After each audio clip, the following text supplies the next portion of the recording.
What's up YouTube, this is Custom Blocks here, and Brickview, I don't know if you know this, but they made a video a while back about illegal Lego building techniques, and the techniques that they demonstrated in that video were sticking a plate on another plate like that, and you can continue,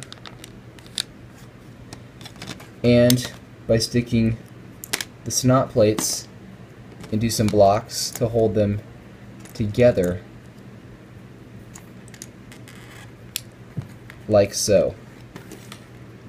But this, in my opinion, is another Lego illegal building technique, and it's using a clip to connect two plates.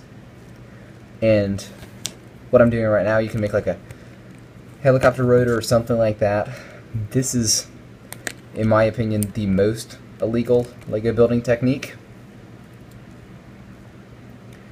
So this is my Brickview. So thank you for watching.